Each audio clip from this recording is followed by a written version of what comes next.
another episode of the WRU Football Coaches Show. Alongside the head coach of the Western Illinois football team, Bob Nielsen, I'm Danny Fry. The Fighting Leathernecks welcomed in Bo Pelini's Youngstown State Penguins to Hanson Field. The game was close throughout, with Youngstown State squeaking out with a 23-21 win. Coach, why was no team really able to pull away in this one?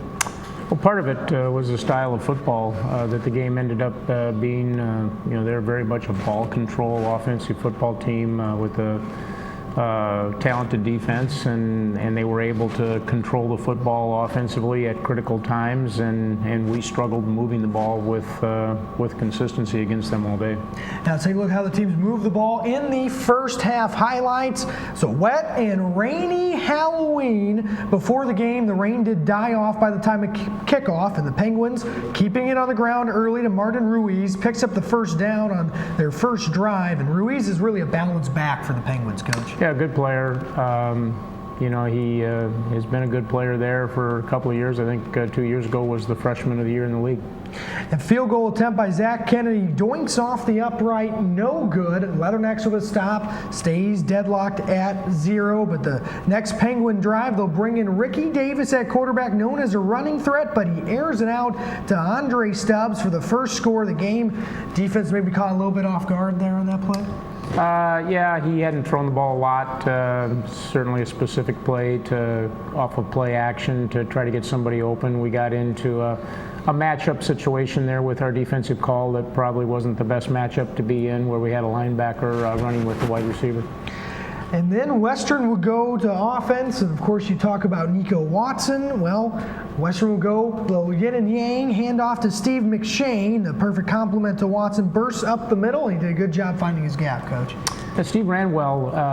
Part of the scheme that we had against them was try to use a little bit of our guys with a little bit more quickness in the backfield, and we're going to have to make some people miss, and Steve's good at doing that. Very next play, Norvell with a 56-yard touchdown connection to Lance Lenore, and some tough physical defense there, but Lance was able to beat him.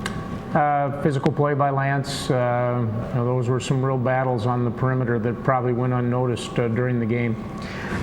And then Western backed up way deep in their own territory. Norvell throws it downfield. Only person there is Jameel Smith of the Penguins for the interception.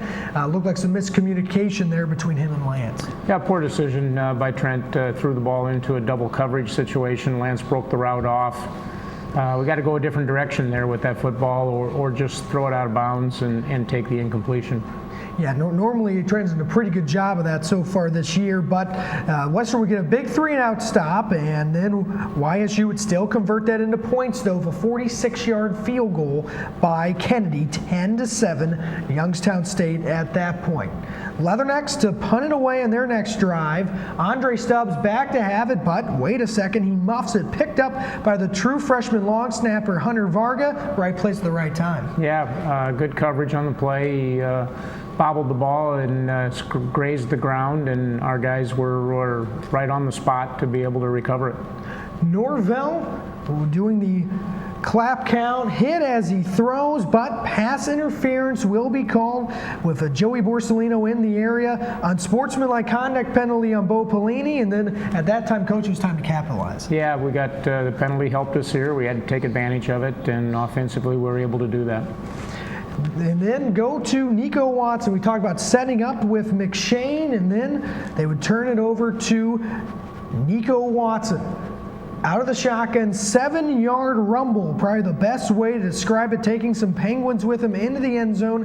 14-16 left in the second quarter. Western up 14-10, and just a hard-nosed run by Nico Watson, been accustomed to this year. Yeah, he carries guys into the end zone. That's his forte, and a guy that we've been able to count on in short yardage situations. Now, why Nico, it seems like lately some teams have been able to slow him down a little bit. Why do you think they've been able to do that lately? Well, we're playing teams that are good against the run, and I don't think we've blocked quite as well as we had the previous couple of weeks. And And we're going to have to do some things better than we did on Saturday, certainly. Coach, you talk about Martin Ruiz. Well, there's another good back for the Penguins, Jody Webb. 9-yard touchdown run on the counter play. Youngstown back in front, 17-14, 7:20 remaining in the second quarter. Well executed play by the Penguins. Yeah, caught us in a bad fit and took advantage of it. And I think that was the story of the game, really, is they took a better advantage of opportunities when they presented themselves than we did on Saturday. Go ahead and flash forward to the tail end of the first half. 40-yard field goal knocked through by Kennedy. And that would pretty much end the first half. Leathernecks trailing 20-14. Coach, how was the team feeling at half? Down 6, but really playing them pretty close. Well, I think the disappointing thing was we hadn't moved the ball better offensively.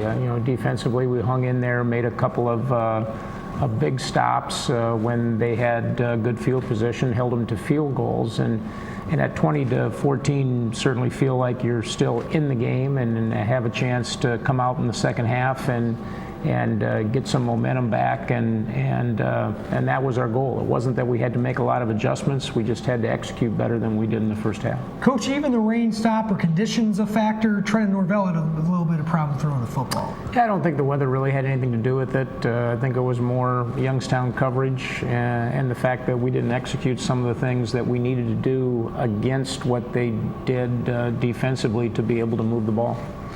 All right, stay tuned for the second half highlights next. You're watching the WIU Football Coaches Show, your home for Fighting Leatherneck football. Western Illinois University allows you to think for yourself and to discover the freedom to become your own. Own it at Western. Build your own expectations and fill your own shoes. Explore an academic culture that adapts to you. Create yourself and inspire originality in an open and safe environment. Western Illinois University lets you make your own success story. Think purple. Think success. Think Western Illinois University.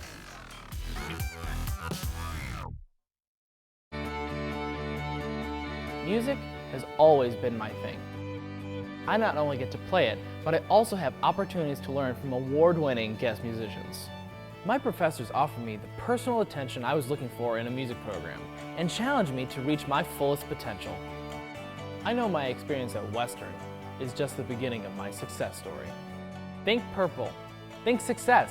Think Western Illinois University.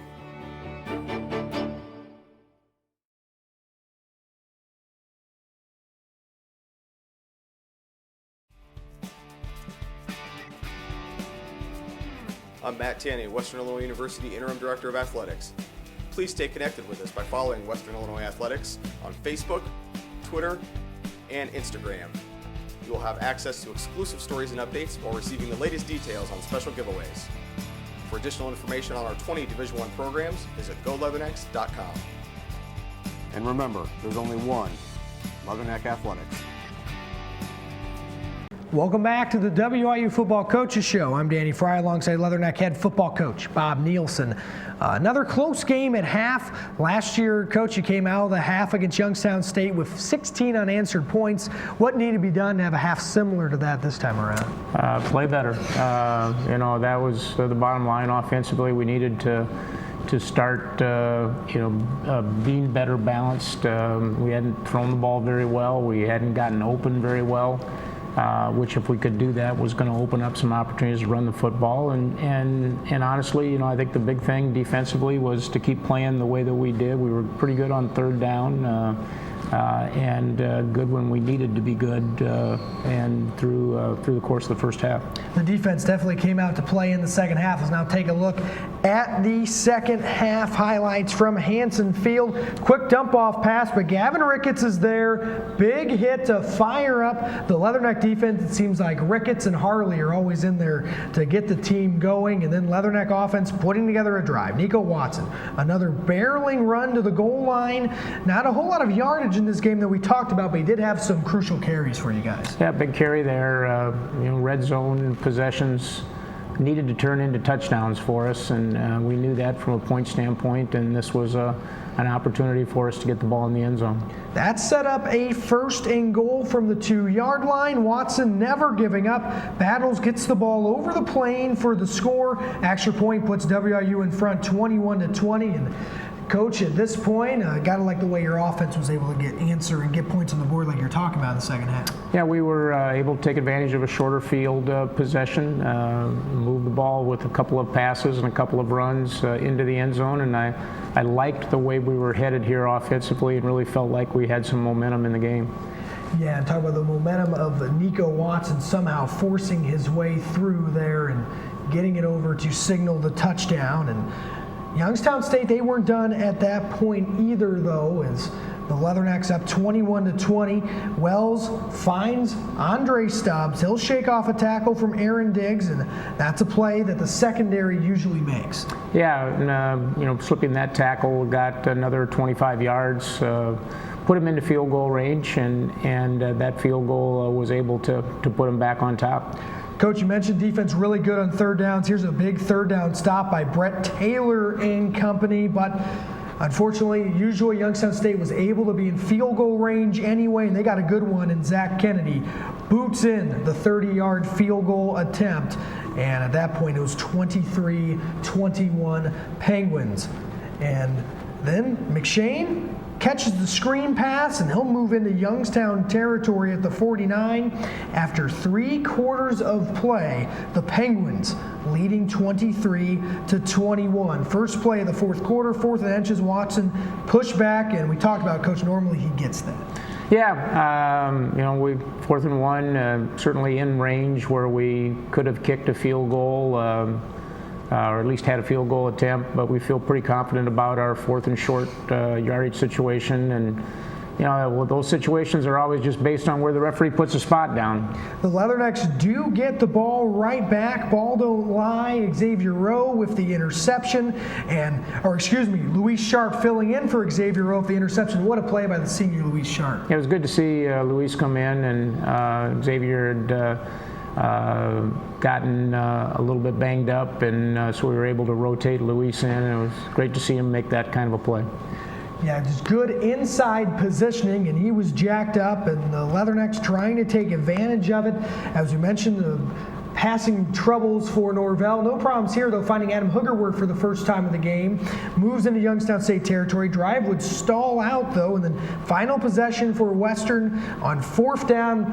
Well, exactly was this play drawn up, though. It falls incomplete, turnover on downs. Yeah, they pinned us down in deep in our territory. Didn't execute real well in the 2-minute. Was kind of the story of our offense. Didn't execute as well as we needed to be able to win the football game. Not shown in the highlight, but how crucial Lance Lohr dropping a pass he normally catches over the middle before that play. Yeah, we had opportunities all day. We had a ball completed deep in Youngstown territory in the 4th quarter that ended up coming back on a penalty. We had a couple of drops, a couple of opportunities to hit open receivers that we missed, and those are the plays you got to make to win close games. Those are the kind of plays we have been making, and we didn't make Saturday. Kneel down, that ends the game. Look at the final box score. Trenton Norvell ended up finishing 8 of 29, 154 yards, touchdown, that 1 interception. Watson held under 50 yards. Good game by linebacker Adam Brott, really playing well of late. 14 tackles, 4 loss. Andre Stubbs, big game, 6 receptions, 129 yards. And Leroy Wright leading the Youngstown State defense.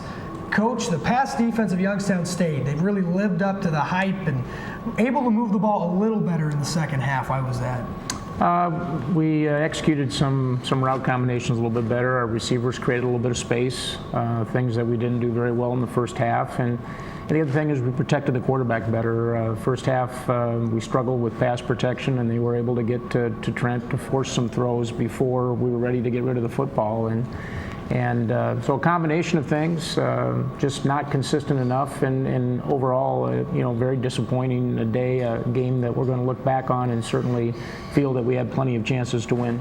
One of those factors in that game, Coach, was field position. How much of a factor was that, especially in the first half for Youngstown State? That's the kind of football that Youngstown plays. They're very field position conscious, rely on their defense and rely on ball control to try to win football games. And they did a great job. They pinned us down deep multiple times. We struggled getting the ball out when we were down there, and then we didn't take advantage of the good field position that we had on the course of the day as much as they did.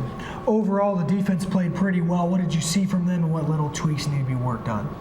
As we head into this week, we're going to have to play well against the run. We played okay against the run. We allowed some things that I think we could have taken away, and the other thing was critical third down stops. That last drive is a perfect example. Even though we were pretty good on third down all day, we gave up 3 third down conversions in a row at a time when one of those stops would have gotten us the ball back with some time and field position that could have allowed us to have a chance there at the end.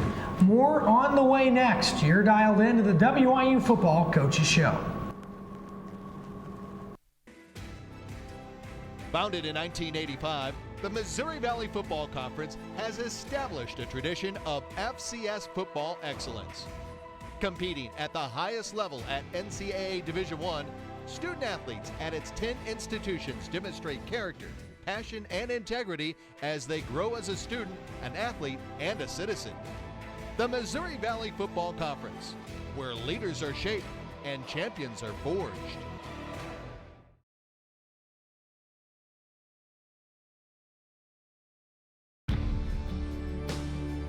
I always knew I would be a leatherneck. Western was the only university I applied to. The educational opportunities at Western provided me experiences and lessons in leadership and service. The faculty and staff at Western genuinely care about the students, and I know that choosing WIU is key to the beginning of my success story. Think purple, think success, think Western Illinois University.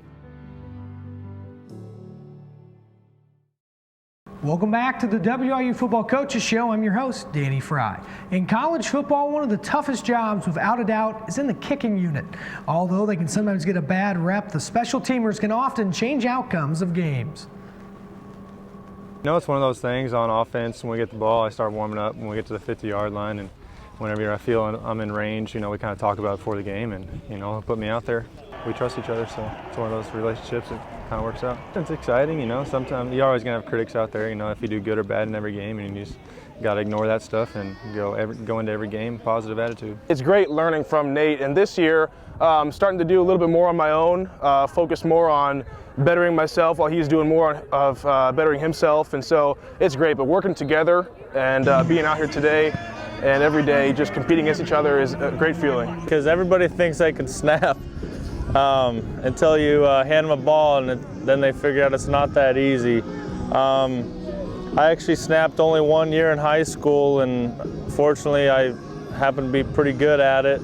Otto is from right in Illinois State's backyard, going to Normal University High School. He made a big leap going to one of the Redbirds' rivals. Actually, every home game that I ever played for high school football was on Illinois State's field. And as a matter of fact, they never recruited me. They were more into the Australian style punting, so I was recruited instead by their rivals, Western, and it's pretty much history from there. I ended up committing and went to the rival school of Illinois State, so going back there this year and playing in Normal was definitely a fun experience. Falconberry also took a different path to Western, spending last season as a walk-on long snapper for Bo Pelini at Nebraska. Last Saturday, they reunited. Yeah, it was weird last week. Before the game, he came up to me and kind of said, "Hi, how's your family doing?" We kind of chatted a little bit, but it's different knowing that I was playing for him just a year ago, and now we're on the opposite sides of the spectrum. Every kicker prepares in different ways. The same stretch routine every time, and then I'll hit a few balls on my own, drop a few balls before I go out there and start punting. And then we do some 10-yard punts back and forth. I do it with Coach Yelk before games or with Nate before practices. I'm a serious player, but on the sidelines I kind of stay relaxed a little bit, just kind of joke around. Just kind of takes the stress off you, and you just don't feel as much pressure, and you go out there and don't think about anything and just do your job. Say on second down, that's when I usually grab my helmet just in case we are to punt it. And then on third down, that's when I start to prepare myself in case we are going to punt. And then if we do have to punt on fourth down, by then I'm usually ready. I am hoping for them to get a first down though every time. The special teams highlight this year was the last-second field goal to send the Leathernecks past SIU on homecoming.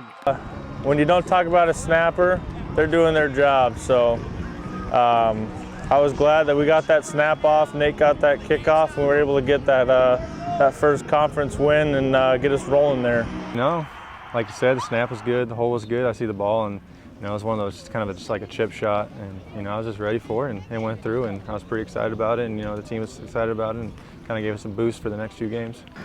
Overall, Coach, how do you say that those special teams, especially Luke Otto and Nathan Knuffman, all those guys, how do you think they've executed so far this year? I think our kicking placement game has been good.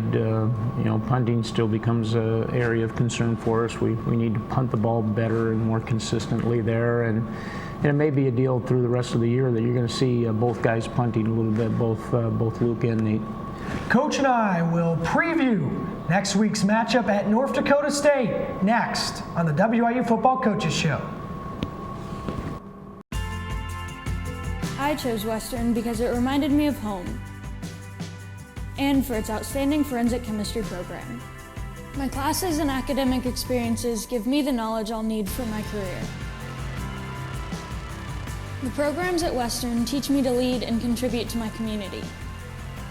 I know my choice is the beginning of my success story. Think purple, think success, think Western Illinois University.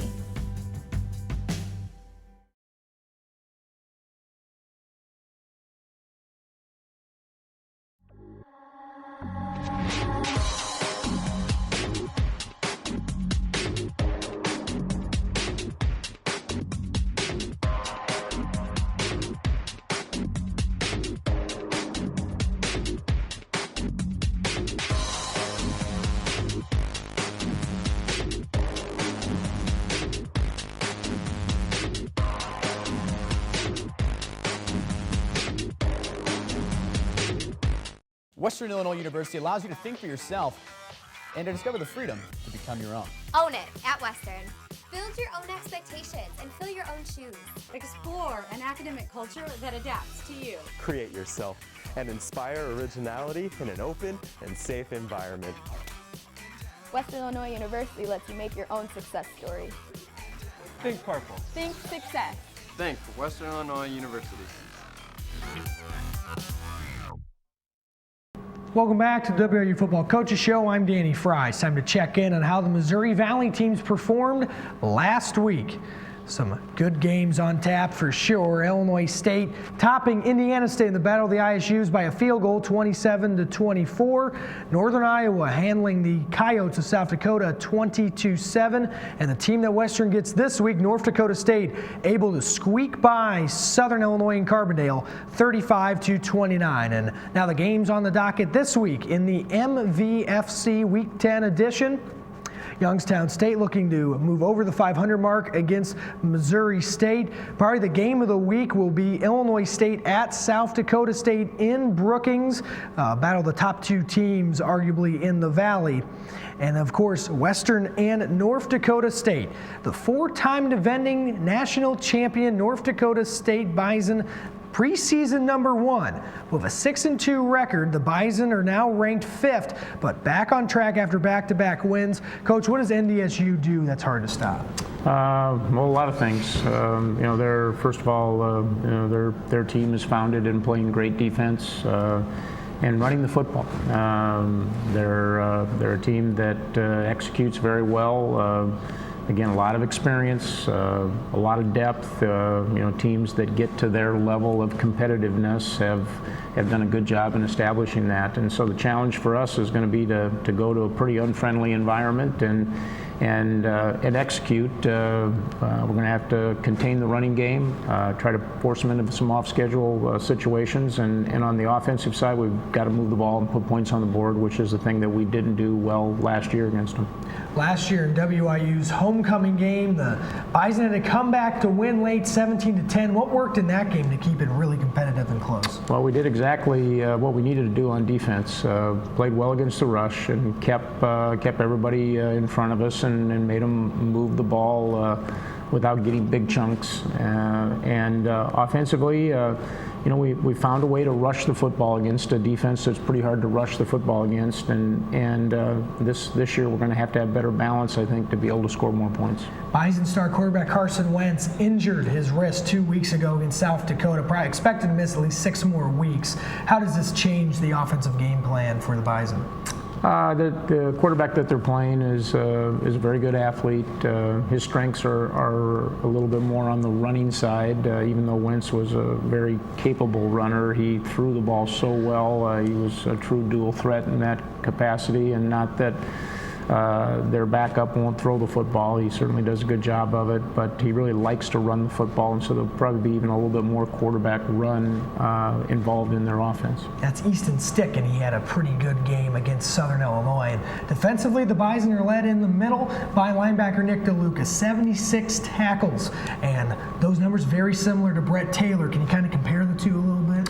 Well, we play similar styles of defense, and so that middle linebacker position is going to get a lot of tackles. DeLuca, a guy that played some last year, started a couple of games, been playing behind a senior starter that I think had been a starter for 2 or 3 years there. DeLuca's a big guy, about 240 pounds, a little bigger than Brett, but similar types of football players that they're going to be around the football. Thank you, Coach. Kickoff inside the Fargo Dome for the Harvest Bowl between North Dakota State and Western Illinois is at 2:30. For Coach Nielsen, I'm Danny Fry. Thanks again for watching.